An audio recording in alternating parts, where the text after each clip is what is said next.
This is all the equipment I needed. It's a new starter, a 10, a 12, and a 17 millimeter.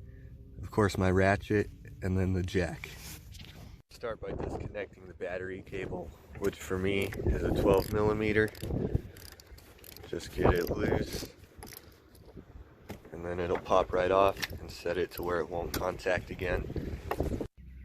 Then we find a secure spot to jack up the truck. This is on suspension. The chassis, if you can reach, it's also a good spot. And then just give it a few cranks for a little more clearance.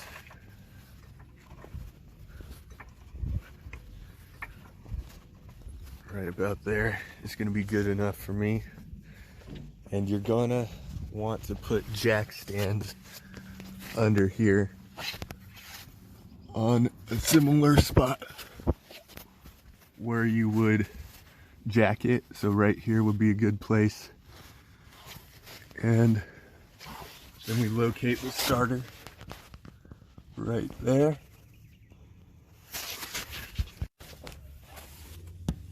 So now I'm gonna unscrew that bolt right there.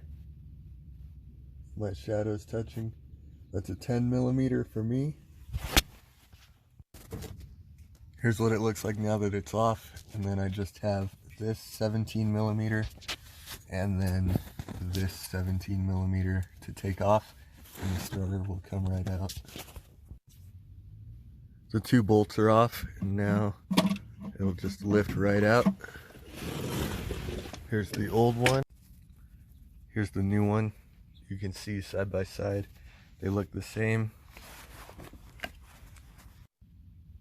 Before you install the starter, loosen this 10 millimeter bolt.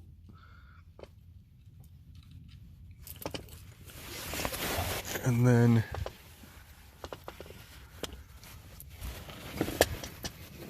I'm gonna slide it right up into that hole with the cover here facing towards me. Those teeth are gonna touch the flywheel that's up inside this hole for the starter. It needs to contact there. So point the teeth towards it.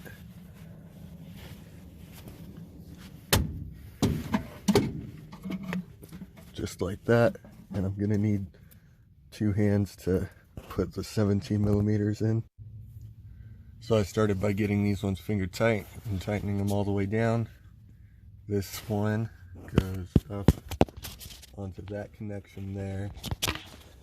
And then this is going to sit down in there with this red cable in between. Now we have the power tightened onto there. And then these two are tightened down. Everything is tight, but not too tight. Make sure you don't strip any threads.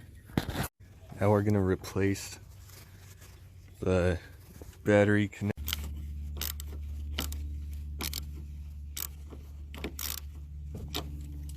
Now that's tight. So now we're going to start it with a new starter in, and it sounds like this. You can hear that new starter running strong. I have a few other issues with this truck, that's why it won't run. If this video is helpful, like, share, subscribe, and you can find me at Big Fix DIY on Instagram and YouTube.